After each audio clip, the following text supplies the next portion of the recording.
남자라고 해야겠네요. 현재 이혼 소송 중이고 조만간 이혼녀가 될 테니까요. 세상에 수없이 많은 이혼 사유가 있다지만 정말 이렇게 황당한 이유로 제가 이혼을 하게 될 줄은 상상도 못했네요. 처음에는 꿈만 같은 결혼 생활이었어요. 결혼식장도 신혼여행도 집도 모두 제 마음에 쏙 들었고 남편 또한 집과 회사밖에 모를 정도로 착실했답니다. 저는 태어났을 때부터 아빠랑만 살았는데 사업을 하시던 아빠는 돈은 잘 버셨지만 잦은 출장과 접대 등으로 집에 일찍 들어오는 일이 드물었어요. 그 탓에 저는 항상 사랑에 목말랐던 것 같아요. 나만 사랑해주는 남자와 결혼해서 평범한 가정을 꾸리는 게 목표였던 저는 22살부터 결혼정보회사에 가입해서 열심히 결혼할 남자를 찾았습니다. 허나 이상하게 마음에 쏙 드는 남자를 찾기가 쉽지 않더라고요. 남들은 쉽게들 잘 만나는 것 같은데 말이죠. 제가 만난 남자들은 하나같이 심각한 하자가 있었어요. 저 몰래 다른 여자들과 술을 먹다 걸리기도 하고 양다리를 거치다가 걸리기도 했어요. 심지어 직업을 속인 사기꾼도 있었고 제 돈을 빌려가 놓고 잠수 탄 남자도 있었어요. 자꾸만 이렇게 이상한 남자들만 걸려대니 이번 생에 결혼은 틀린 건가 싶었을 때 기적처럼 나타난 남자가 바로 지금의 남편이었습니다. 이상하게 이 남자는 저를 혹하게 하는 매력이 있더라고요. 다른 남자들은 저희 아빠 재산이나 제 명의의 건물들에 굉장한 관심을 보였는데 이 남자는 딱히 관심이 없어 보였어요. 그리고는 연애 한 달 만에 결혼하자고 평생 외롭지 않게 해주겠다고 하더라고요. 저는 그 말을 듣고 드디어 운명의 남자를 만났구나 싶어 엉엉 울면서 그러자고 했네요. 그렇게 저희는 만난 지 1년도 안 돼서 결혼식을 올렸어요. 지금 와서 생각해보면 저는 남편에 대해 사실은 아무것도 모르면서 결혼을 했던 거였어요. 아빠가 뭔가 제 남편 인상이 마음에 안 든다고 다른 남자 만나볼 생각 없냐고 하셨었지만 그런 이야기가 귀에 들어올 리가 있나요? 진짜 콩깍지가 제대로 씌었었거든요. 제가 아빠 딱 한 번 믿고 허락해주세요 라고 애교를 부렸더니 웃으시며 그래 똑똑한 우리 딸이 어련히 좋은 남자 골랐겠지 하시면서 허락해주셨답니다. 처음에는 그냥 서로 모은 돈 합해서 전셋집에서 신혼생활을 시작할 생각이었는데 아빠가 그래도 아파트 한 채는 하나밖에 없는 딸 위해서 해주고 싶다고 하셔서 30평짜리 경기도에 있는 신축 아파트에서 신혼생활을 시작할 수 있었어요. 가지고 계셨던 아파트 분양권이 있었는데 마침 입주를 시작해서 저에게 증여를 해주신 거였죠. 남편에게는 어머님이 한 분 계셨는데 친어머니가 아니라 새어머니셨어요. 친어머니와 아버님은 남편이 아주 어릴 적에 이혼을 하셨대요. 이혼 사유를 물어보니 남편은 아버지가 절대 알려주지 않으셔서 모른다 하더라고요. 입이 무거운 시어머님도 절대 말해주지 않으셨어요. 분명 알고 계신 것 같은데 말이죠. 지금의 어머님은 아버님과 재혼하시고 저희 남편을 친아들처럼 키워주셨다고 해요. 이 사실들은 연애하면서도 알고 있었습니다. 아버님이 사고로 10년 전 돌아가시는 바람에 시어머니와 남편은 단둘이 서로를 의지하며 10년을 살았다고 해요. 어머님이 저희 결혼식 날 어찌나 펑펑 우시던지 퉁퉁 붓고 충혈이 된 어머님 눈이 신혼여행에서도 잊혀지지가 않더라고요. 그래서 제가 먼저 남편에게 어머님과 우리 신혼집에서 살자고 제안을 했어요. 남편은 처음에는 우리 엄마는 싫대 하면서 거절하더라고요. 어머님도 됐다고 한사코 거절하였고요. 그런데 어머님과 결혼 후 여러 번 단둘이 만나 이야기를 나눠보니 혼자 남겨진 이유로 우울증도 심하고 많이 힘드신 것 같더라고요. 또 계단에서 넘어져 다리가 부러진 적이 있었는데 나이가 들어서 그런지 뼈가 잘 붙지 않는다고 하시더라고요. 골다공증 때문에 더 심각한 것 같았어요. 전 남편에게 이런 사실들을 말하며 설득했어요. 그래서 남편이 나는 생각도 못한 부분들을 당신이 생각해주고 챙겨줘서 정말 고마워. 내가 당신한테 정말 많이 배웠네 라고 하면서 당장 어머님을 모시고 오자고 하더라고요.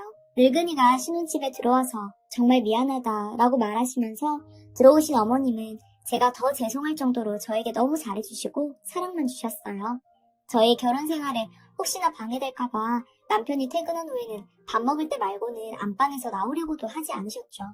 덕분에 저희는 어머님과 함께하는 상태임에도 단둘이 사는 것처럼 결혼하고 정말 알콩달콩 잘 지낼 수 있었답니다. 어머님은 정말 저희 부부 생활에 일체의 간섭도 안 하시고 본인 취미 생활을 하시면서 조용히 지내셨어요. 저는 어머님과 낮에 장도 보고 데이트도 하면서 점점 가까워졌고 어머님이 얼마나 좋은 분인지 함께 살면 살수록 더 잘 알게 되었답니다. 저는 제 건물에서 작은 공방을 운영하고 있는데 매일 여는 건 아니고 매주 화요일에만 강의를 해요. 그 나머지 시간은 임대를 하고 임대료를 받고 있고요. 그래서 그런지 시간이 많았거든요. 어머니는 저랑 살면서 더 이상 우울증 약을 드시지 않아도 될 정도로 밝아졌고, 저 또한 엄마가 생긴 것만 같아서 너무 좋았어요. 남편은 결혼 전부터 오랫동안 친어머니를 찾는다는 내용의 글을 신문에 조그맣게 넣기도 하고 전단지를 뿌리기도 하며 친어머니를 찾아다녔어요. 좋은 새엄마랑 살고 있어도 친엄마에 대한 그리움은 본능이잖아요. 그런데 어느 날 핸드폰 전화벨이 울리더라고요. 퇴근한 남편과 같이 방에서 TV를 보고 있었던 터라 전화 내용을 저도 들을 수 있었습니다. 어떤 아저씨께서 제 남편 이름을 얘기하시면서 너 정훈이 아니냐? 라고 물어보시더라고요. 그래서 무슨 일인가 싶어서 맞다 하니까 너무 어려서 기억은 안 나겠지만 내 친엄마랑 같이 한 동네에 살던 아저씨라고 그러시더라고요. 그 말을 듣자마자 남편 친엄마를 드디어 찾을 수 있겠다는 생각이 머리를 스쳐 지나갔습니다. 지금 네 엄마라는 사람 아저씨랑 같은 동네에 살고 계시고 지금도 살고 계신다고 사례금 500만 원을 본인이 불러주는 계좌에 붙여주면 연락처와 집 주소를 다 알려주신다고 해서 저희 남편 숨도 안 쉬고 인터넷 뱅킹으로 바로 붙여드렸습니다. 여기서 갑자기 아차 싶더라고요. 진짜인지 확인도 안 하고 전화를 끊자마자 입금해버렸으니까요. 그런데 하루가 지났는데도 연락이 없었습니다. 남편은 거의 미쳐버리기 직전이었어요. 저를 꼭 끌어안으며 정말 미안하다고, 본인이 엄마를 너무 찾고 싶어서 미쳤던 것 같다고, 제정신이 아니었던 것 같다고, 이성을 잃고 아무 생각 없이 돈을 붙이고 말았다고 하며 펑펑 울더라고요. 그런 남편이 너무 가여워서 저도 함께 울었네요. 그 다음날 남편은 충격이 큰지 회사에 연차를 내고 집에서 쉬었고 저는 남편 몰래 경찰서를 찾아갔어요. 그리고 그 번호와 계좌번호를 고소장에 적었습니다. 그런데 그 아저씨 경찰서에서 연락이 가니 깜빡했다며 바로 문자로 친어머니 번호와 집 주소를 알려주시더군요. 저희가 전화하고 문자할 땐 아무 반응도 없었던 양반이 말이죠. 그날 저녁 7시 저와 남편은 어머님께 바람 쐬러 앞에 잠깐 나갔다 온다고 거짓말하고는 차를 타고 아저씨에게 받은 문자에 찍힌 친엄마라는 사람이 산다는 집 주소로 정말 빠르게 달려갔습니다. 거짓일지도 모르지만 마지막 남은 희망이었기에 간절했어요. 그런데 정말 친어머니를 그 주소의 집에서 찾았습니다. 친어머니는 남편의 얼굴을 보자마자 정훈아 라고 말씀하시고는 펑펑 울기 시작하셨어요. 허나 남편은 워낙 어릴 때 헤어져서 엄마 얼굴을 몰라봤어요. 하지만 진짜 몇십 년 만에 이렇게 남편이 친엄마를 찾았다는 게 신기했네요. 남편은 정말 꿈만 같다고 여러 번 말하더라고요. 친어머니의 집은 정말 사람 사는 집 같지가 않았습니다. 마치 아무도 살지 않는 폐가처럼 지붕이 기울어져 있었고 문도 너덜너덜해서 누가 맘만 먹으면 몰래 들어오기 딱이었어요. 남편은 본인 친엄마가 이런 집에서 오랫동안 남편 없이 힘들게 살아왔을 걸 생각하니 가슴이 아팠는지 한동안 집을 둘러보면서 눈물을 뚝뚝 흘리더라고요. 그러고는 저에게 본인 친엄마랑 같이 한 달 정도만 저희 신혼집에서 지내면 안 되겠냐고 어머니 건강검진도 시켜드리고 못했던 효도를 잠시나마 같이 살면서 하고 싶다고 하더라고요. 어떤 아내가 남편이 그렇게 빌듯이 말하는데 차갑게 절대 안 된다 할 수 있겠어요. 평생도 아니고 한 달 정도라고 하고 또 저희 집 방 하나가 비어있어서 괜찮겠다 싶었죠. 저는 고개를 끄덕이면서 찬성의 뜻을 내비쳤어요. 그러자 남편은 친엄마에게 달려가 손을 꼭 잡더니만 엄마 저하고 이제 같이 살아요 라고 말하면서 당장 짐을 싸라고 하더라고요.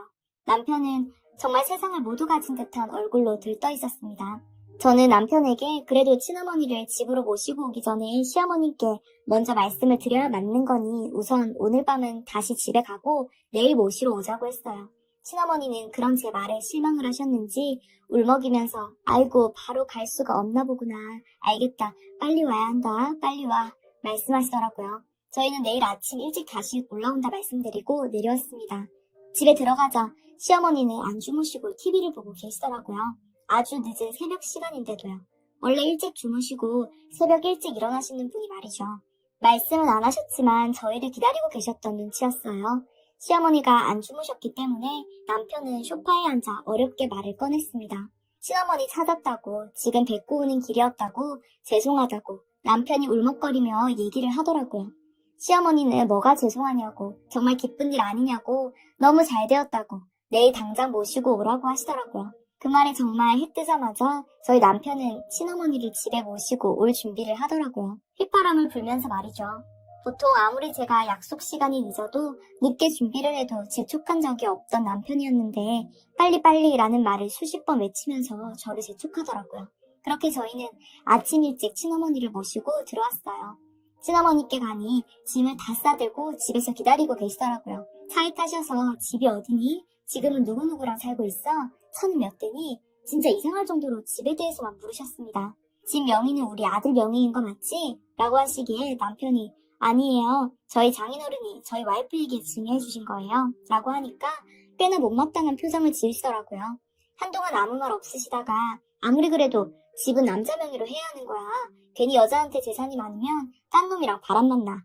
라고 하시는데 순간 이분이랑 함께 사는 게 쉽지 않겠다 싶더라고요. 흔쾌히 같이 사는 걸 허락한 게 후회도 됐고요. 집에 모시고 오자마자 친엄마라는 여자는 시어머니께 가서는 우리 아들 이리도 귀하게 키워주셔서 정말 감사합니다 하시며 눈물을 보이셨습니다. 저희 시어머니 또한 아닙니다.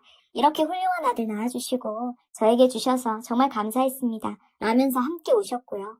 저희도 눈물바다가 됐네요. 좀 진정이 되고 나니 밥을 먹을 시간이 되었더라고요.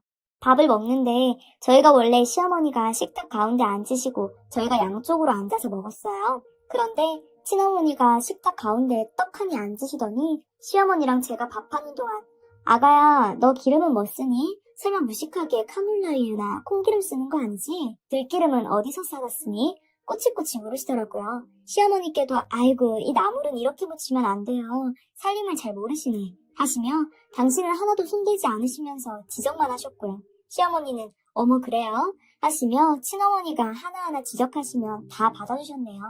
여튼 그렇게 하루가 끝날 때쯤 첫 번째 폭탄이 터졌습니다. 친어머니가 자기 방은 어디냐고 부르시더라고요. 안방은 시어머니가 쓰고 계셨고 하나는 저희 방, 하나는 옷방으로 쓰고 있었거든요. 한 방은 비어 있었고요. 그래서 그 나머지 방을 내어드릴 생각이었어요. 안방도 저희 어머님이 절대 안 쓰신다는 거 저희가 쓰시라고 몇 날 며칠을 설득해서 어쩔 수 없이 안방을 쓰고 계셨던 거였어요. 그런데 안방으로 들어가셔서 짐을 푸시더니 오늘 너무 피곤하니 짐은 내일 정리할 테니까 너네도 어서 자라. 새엄마는 다른 방에서 주무시라고 해라. 나는 항상 침대에서 자는 버릇이 있어서 침대에서 자야 되거든 하시더라고요. 그 말 듣고 진짜 시어머니와 남편과 저 셋 모두 벙쪘습니다. 그런데 남편 핏줄은 핏줄인가 봅니다. 알겠어요 어머니 안녕히 주무세요 라고 말하고선 방문을 닫아드리고 시어머니께서 서운해하시는 것 뻔히 알면서 저희 엄마 하룻밤만 안방에서 주무시면 안 될까요? 하더라고요. 저는 정말 어이가 없어서 남편한테 따지듯 말했어요. 자기야 어머님 표정 못 봤어? 어떻게 어머니와 상의도 없이 어머님 방을 내드릴 수가 있어? 낳아주진 않았지만 당신 어릴 적부터 키워준 엄마고 나한테는 하나뿐인 시어머니잖아. 그럼 우리 엄마 보고 바닥에서 자라는 거야? 침대에서밖에 못 주무신다잖아. 그리고 하나뿐인 시어머니라니. 너 진짜 말을 해도 어떻게 그렇게 할 수가 있어? 우리 친엄마가 진짜 네 시어머니지. 어떻게 우리 새엄마가 네 하나뿐인 시어머니야? 시어머니 당신이 친엄마 데려온다고 했을 때 누구보다 기뻐해주셨던 분이야. 또 친어머니 오셨을 때 누구보다 환영해주신 분이야. 그런데 어떻게 그렇게 시어머니를 안방에서 내쫓을 수가 있어? 내쫓기는 누가 내쫓았다는 거야? 당신이 내쫓은 거나 다름없어. 그리고 오늘 오신 어머님, 친어머니란 증거도 없잖아. 뭐 증거? 우리 엄마가 나 보자마자 이름 부르는 거 못 봤어? 그게 어떻게 증거야? 나는 솔직히 이상해. 당신 나랑 결혼하기 몇 년 전에 속쌍꺼풀 수술이랑 코 실링콘 넣는 성형수술 했다고 했잖아. 그런데 대학교 동창들도 당신 못 알아본다며? 그런데 어떻게 2살 때 헤어진 당신 얼굴을 보자마자 당신 이름을 말할 수가 있어?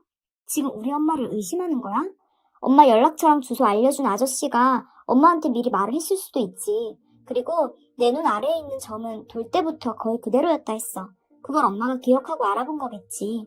넌 엄마도 없으면서 왜 남의 엄마를 의심하고 그래? 남편이 이렇게 말하는데 진짜 너무 화가 나더라고요.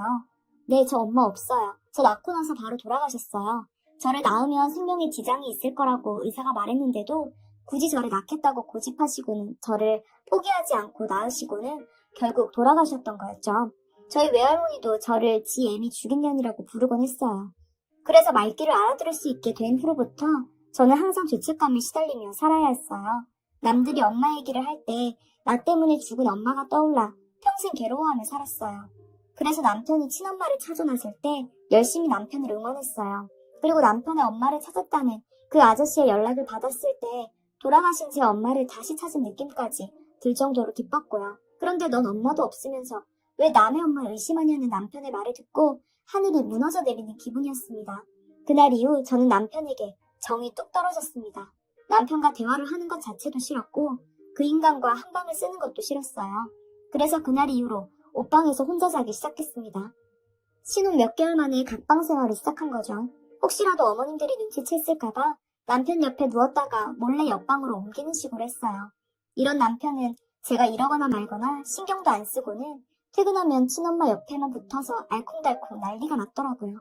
어머님이 허리가 아프다고 주물러주라고 하면 팔꿈치까지 써가며 등 허리 마사지를 1시간 넘게 해드리기도 하고 어머님이 맛있는 게 먹고 싶다 하면 주변 지인들에게 다 연락해서 맛있는 음식점 수소문해서 모시고 다녀오고 세상 제일 가는 효자 나셨더군요. 시어머니랑 저는 쳐다도 안 보고 말이죠. 그렇게 3주일이 지났어요. 그때부터는 친엄마라는 그 여자 아주 자신이 세상 유일한 시어머니시더군요. 진짜 저의 시어머니를 종 부리듯 부리기 시작하는 겁니다. 뭐야? 수건이 부족하잖아요. 빨래 밀렸는데 집에서 우리 아들 밥만 축내고 도대체 뭐 하시는 겁니까? 나의 남편 없이 평생을 사느라 허리가 아파 손빨래 같은 거 못한다 쳐도 사지 멀쩡한 양반이 어찌 저리 세탁도 안 하고 게으른지 모르겠네. 이런 말들을 앞에다 대놓고 말씀하셨어요. 착한 시어머니는 아무 말도 못하시더라고요. 제가 보기엔 사지가 더 멀쩡한 건 친어머님이셨는데 말이죠. 저희 시어머니 골다공증에 우울증이 심해서 정말 조심하셔야 하거든요. 참고 참다가 제가 친어머님께 어머님 혹시 집에는 언제 올라가실 예정이세요? 라고 정중하게 여쭤봤어요. 그랬더니 너 지금 무슨 말을 하는 거니? 여기가 내 집인데 어딜 가라는 거야? 너 혹시 나보고 빨리 나가라고 눈치 주는 거니? 요즘 시애미들 며느리 눈치 보고 산다 하던데 나 원참 어이가 없어서 라며 짜증을 내시더라고요. 남편만 오면 아들 내가 오늘 하루 종일 소고기가 너무 먹고 싶었는데 며느리 눈치 보여서 아들만 기다린 거 알아? 소고기 어디서 파는 줄 알아? 애미를 위해 소고기 좀 사줄 수 있겠어? 불쌍한 표정을 지으며 말씀하셨죠. 그런 말들을 듣고 남편은 너 또 우리 엄마 눈치 줬어? 라고 했고요. 왜 자꾸 제가 눈치 줬다고 하세요? 어머니 제가 언제 그랬어요? 그리고 저한테 소고기 잡수시고 싶다고 말씀하신 적 없으시잖아요. 라고 제가 억울하다고 얘기하면 남편은 너 정말 너무한다. 너 내일 소고기 좀 사다가 좀 해드려. 그리고 너 왜 자꾸 우리 엄마 눈치를 줘? 네 집이라고 유세 떠는 거야? 라고 했어요. 눈치 준 적 없어. 왜 자꾸 내가 어머니를 눈치를 준다고 그래? 엄마한테 다 들었어. 뭘 들었는데? 어머님 말씀해주세요. 제가 어떤 말로 눈치를 줬어요? 도대체 남편에게 뭐라고 하신 거예요? 저는 진짜 남편의 친엄마가 남편에게 무슨 말들을 하는지 알 수가 없었어요. 정말 하루하루가 갈수록 남편과 제 사이는 더 이상 나빠질 수 없을 것 같은 와중에도 더 나빠졌고 친엄마의 이간질 또한 더욱 심해졌습니다. 제 앞에서 귓속말로 우리 아들 너 저런 여자를 아니라고 들인 거야? 어디서 저런 년을 데려온 거야? 정말 나랑 안 맞아. 내가 우리 아들 옆에 계속 있었으면 저 여자 데려왔을 때 바로 이 결혼 반대라고 말렸을 텐데 이건 뭐 네 가짜 엄마가 네 인생 망치라고 허락한 거 아니야? 아들 엄마 여기서 진짜 서러워서 못 살겠어. 그리고 네 가짜 엄마 언제 내보낼 거야? 나 정말 불편해. 이런 식으로 말씀하셨는데 다 들으라고 하시는 말씀 같았어요. 진짜 크게 말씀하셨거든요. 남편은 엄마 다 들려 하면서 저랑 시어머니 눈치를 보더라고요. 그런 모습을 보고 남편 친엄마는 내가 뭐 틀린 말 한 게 있니? 하면서 저랑 어머니를 번갈아가며 아니 곱게 쳐다보셨고요. 화가 머리끝까지 치솟더라고요. 어머님 아무리 그래도 저희 남편 평생 키워주신 새어머님이랑 남편과 결혼한 지 얼마 되지도 않은 제 앞에서 하신 말씀이 있고 절대 하지 말아야 할 말이 있는 거 아닌가요? 치매 있는 게 아니시라면 그런 말씀 하시면 안 되죠. 라고 제가 쏘아붙이니 남편 친엄마라는 여자가 갑자기 제 머리채를 휘어잡더니 뭐 치매? 어디서 싸가지 없이 하늘 같은 시애미 앞에서 그딴 말을 짓거려? 너 정말 나를 내쫓으라고 작정을 하는 거지? 응? 나 절대 안 나가. 네가 나가. 네 가짜 시어머니랑 둘이 나가서 살아. 하면서 소리소리를 지르더라고요. 저도 너무 놀라서 남편 친엄마 머리채를 잡고 흔들면서 그만하라고 이 집 내 집이니까 당신이 나가라고 소리를 질렀어요. 남편은 본인 친엄마 머리채를 잡고 있는 제 손을 어떻게든 떼어내려고 주먹으로 치고 꼬집고 손톱으로 핥히면서 그만하라고 소리를 질러댔어요. 시어머니는 제 머리채를 잡고 있는 남편 친엄마 손목을 잡고 그만하세요, 그만하세요 라고 말하시며 안절부절 못하셨고요. 남편 친엄마라는 여자가 당신은 좀 빠져, 가짜 주제에. 라고 말하며 시어머니를 몸으로 밀치자 시어머니 결국 바닥에 찰퍼덕 쓰러졌고 갑자기 크게 소리를 지르더라고요. 뼈가 부러진 것 같더라고요. 놀라서 제가 친엄마라는 여자 머리채를 놓았는데도 그 여자는 제 머리채를 끝까지 놓지 않고 흔들어대더라고요. 저는 어머님 지금 다치신 것 같다고, 병원 가야 할 것 같다고, 제발 그만하라고 울면서 애원했어요. 그렇게 한바탕 한 뒤에 제 손을 보니 남편이 하도 때리고 긁어대서 피멍이랑 손톱 자국이 가득하더라고요. 저는 바로 남편에게 어머님을 모시고 병원에 가자고 했어요. 그런데 남편이 자꾸 지 친엄마 눈치를 보더라고요. 그래서 결국 119에 신고해서 구급차를 타고 어머님을 병원에 모셨네요. 여기저기 약한 뼈들이 부러진 것 같다 해서 어머니는 결국 입원을 하셔야 했어요. 어머니 입원 준비물들을 챙기러 집에 왔더니 남편이라는 놈이 저를 매섭게 쏘아보더라고요. 진짜 사람으로도 안 보였어요. 당신 낳아준 엄마는 어디 계시냐고 차갑게 제가 묻자 이렇게 말하더군요. 너 때문에 아프다고 누워 계셔. 너 때문이야. 내가 어렵게 찾은 엄마, 너 때문에 이렇게 됐어. 너 낳아준 엄마도 엄마지만 키워준 엄마도 엄마야. 당신 나한테 새엄마를 친엄마로 생각하며 살았다고 했잖아. 그런데 어머니 병원에 입원까지 할 정도로 심각한 일인데 어떻게 병원에 같이 안 갈 수가 있어? 어떻게 남보듯이 내버려둘 수 있어? 네 어머니 엄살이 아니라 정말 심각하셔. 지금 입원해야 하셔서 입원 준비물 가지러 온 거야.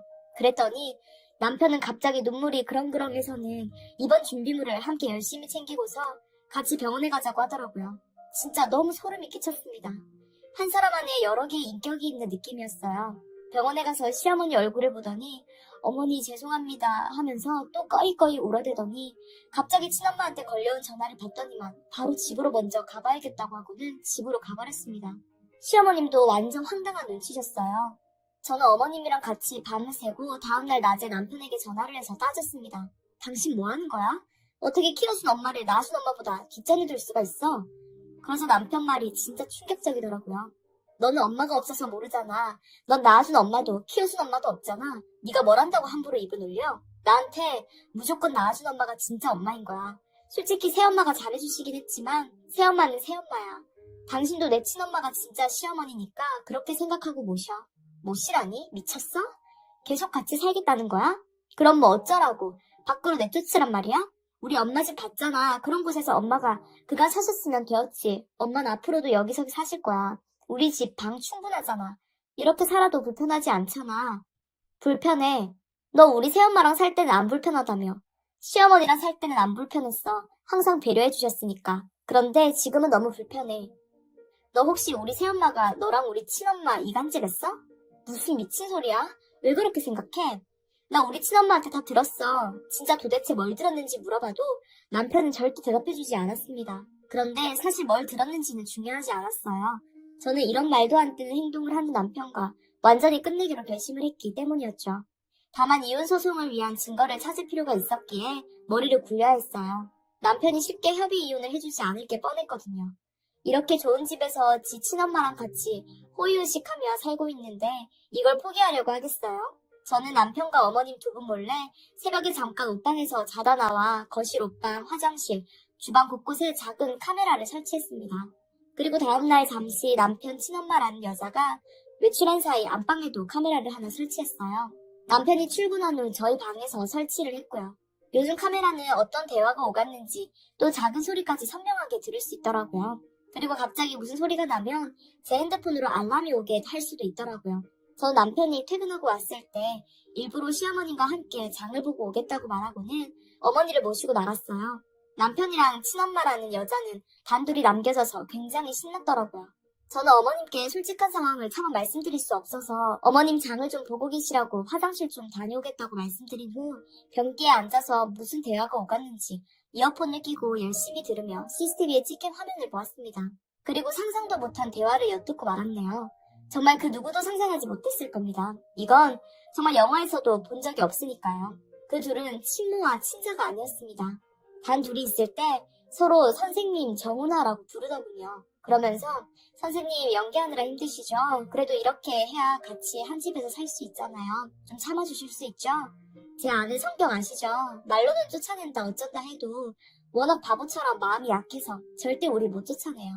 오히려 저렇게 어머니랑 같이 외출하면서 지낼 거고요. 그래, 내가 나이에 비해 나이 많은 척 하려고 흰머리로 염색하고 목소리도 깔아야 하고 해서 힘들긴 하지만 너랑 같이 있으니까 난 너무 좋아. 나를 연극배우가 된 것 같아서 재밌기도 하고. 선생님 그거 아세요? 이렇게 하고 있어도 빛이 나는 거? 어머 얘가 못하는 소리가 없네. 진심이에요. 그런데 이제부터는 제가 안방에 넘어갈 테니까 저희 방에는 밤에 이제 오지 마세요. 아내가 워낙 눈치가 없고 잠기도 어두워서 걸릴 확률은 적지만 혹시 모르잖아요. 알겠어. 그런데 네 아내 눈치가 없는 건 아니던데? 자꾸 네 아버지에 대해 물어보고 네 어릴 적에 대해 물어보고 죽겠다 정말. 그냥 계속 몰아붙이세요. 내쫓으려고 하는 거냐고. 뭐라고 하면 결국엔 꼬리 내릴 거예요. 어머 너 지금 왜 그래? 지금은 대낮이잖아. 뭐 어때요? 어머니랑 장 보러 가면 한참 걸려요. 알잖아요, 곰뱅이들인 거. 더 이상 참을 수가 없었습니다. 저는 그 장면이 녹화된 것을 다시 한번 확인한 후 변호사에게 찾아갔어요. 어머니한테는 장 보고 혼자 들어가시라고. 저는 배가 너무 아파서 병원에 갔다가 집에 가겠다고 말씀드리고 말했죠. 그 후로 저는 이혼 소송을 시작했고 그 둘을 바로 저희 집에서 쫓아냈어요. 그리고 그 친엄마라고 본인을 속인 그 여자에게도 소송을 걸었습니다. 지금도 소송을 진행 중인데 사실 소송을 진행하면서 더 어이없는 일들을 많이 겪었습니다. 사람이 이렇게까지 추악할 수 있구나라는 걸 경험했고 소름이 돋고 화가 나서 정신과 진료까지 받고 있습니다. 저 어떻게든 소송 제대로 승리해서 받아들일 수 있는 모든 거 다 받아낼 겁니다.